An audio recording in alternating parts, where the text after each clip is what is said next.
پاکستان کے حق میں کون جبکہ اسرائیل اور بھارت کے حق میں کون ہے، میرے لیے یہ امپورٹنٹ نہیں۔ کیا پاکستان کے حکمران پاکستان کے حق میں ہیں؟ کبھی بڑا امریکہ کے ساتھ ہاتھ ملے ہوئے ہوتے تھے، فلاں سے اونچی تو فلاں سے نیچی تو فلاں سے میٹھی۔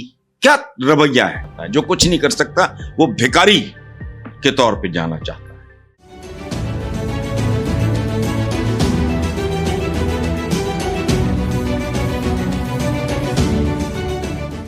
آخری بات ہے، امریکہ کے صدارتی انتخابات میں کچھ ہی دن رہ گئے ہیں۔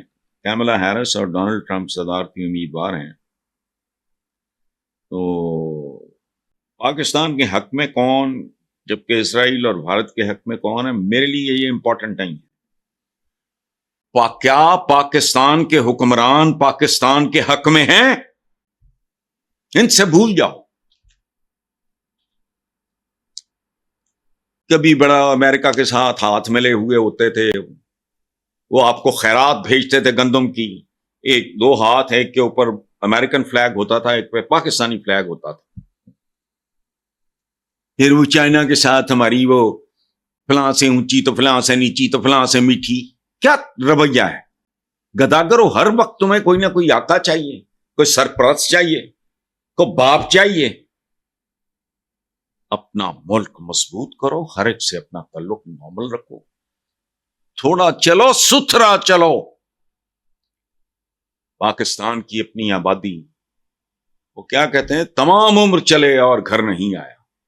شور لیگ ہوتے تھے، پروفیسر شور لیگ، انہوں نے پاکستان کے بارے میں لکھا تھا۔ مہکتے ہوئے جھلستے ہوئے ریگزاروں کی خاطر مہکتے ہوئے گلستاں چھوڑا ہے۔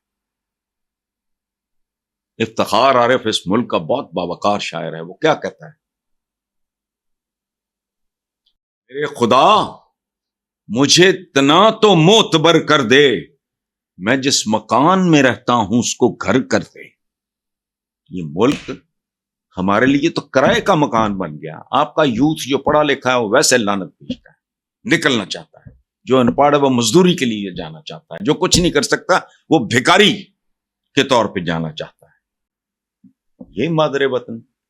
اور آخری بات میں آپ کو عرض کروں، جب وہ جو افتخار چودھری صاحب تھے، ان کے لیے ان کی ریسٹوریشن کی کیمپین چل رہی تھی، اعتزاز حسن کیمپین چلا رہے تھے، انہوں نے ایک نظم گانی شروع کر دی، کیا وہ دھرتی ہوگی ماں کے جیسی۔ میں نے اس وقت اوپر نیچے 2-3 کالم لکھے کہ نہیں اعتزاز صاحب، نہیں، یہ دھرتی سوتیلی ماں کے جیسی رہے گی۔ وجہ، جب تک نظام تبدیل نہیں ہو، یہ ایلیٹ کیپچر ایک عام سی ٹرم ہے، یہ اشرافیہ کے پاس گروی پڑا ہوا ملک، اشرافیہ کے پاس گروی پڑے ہوئے لوگ ہیں۔ بھارتی وزیر داخلہ راج ناتھ سنگھ کا پاکستان کو پیغام دیتے ہوئے کہا ہے کہ ہم سے بنا کے رکھتے تو آئی ایم ایف کی منتیں نہ کرنی پڑتی، جتنا قرضہ آئی ایم ایف سے مانگ رہے ہیں اس سے زیادہ تو ہم آپ کو دے دیتے۔ بھارتی وزیر خارجہ سبرامنیم جے شنکر نے پاکستان کو اب نارمل اور دہشت گرد ملک قرار۔ اب چونکہ وہ راج ناتھ سنگھ ہے اور وزیر خارجہ کا نام سبرامنیم جے شنکر ہے، اس لیے میں ان حقیقتوں کو جھٹلا دوں؟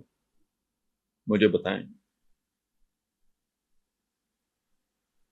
ابھی اتفاق سے پچھلے والی بات پہ ڈسکس کرتے ہوئے جو میں نے بات نہیں کی کہ آپ یہ مت دیکھو کون کہہ رہا ہے، یہ دیکھو کیا کہہ رہا ہے۔ ہم بہت سی ایسی چیزوں میں ملوث ہوئے، انوالو ہوئے جن میں ہمیں نہیں ہونا چاہیے تھا۔ ہمیں اپنے گرد آہنی، کہتے ہیں نا، آئرن کرٹنز ڈال کے اپنے ملک کی مضبوطی، خوشحالی، فلاح و بہبود، کتنے یہ دکھ کی اور شرم کی بات ہے کہ 77 سال بڑا عرصہ ہوتا ہے کے بعد بھی اس ملک کا عام آدمی 2 وقت کی روٹی کے لیے، یہ تو جانوروں سے بدتر زندگی۔ انسان جو ہوتا ہے اس کے سپیریئر ٹارگٹس ہوتے ہیں۔ باپ ہے وہ یہ سوچے بچے کو کہاں پڑھانا ہے، کیا پڑھانا ہے، ٹیوٹر اس کا کیسا ہونا چاہیے، لباس اس کا، اسکول اس کا کیسا ہونا چاہیے، ماحول اس کا، خوراک اس کو کیسی ملنی چاہیے، کجا یہ کہ اس کو اگلے وقت کا کھانا کہاں سے دینا ہے۔ لائل پور میں ڈوب مرنے کو دل کرتا ہے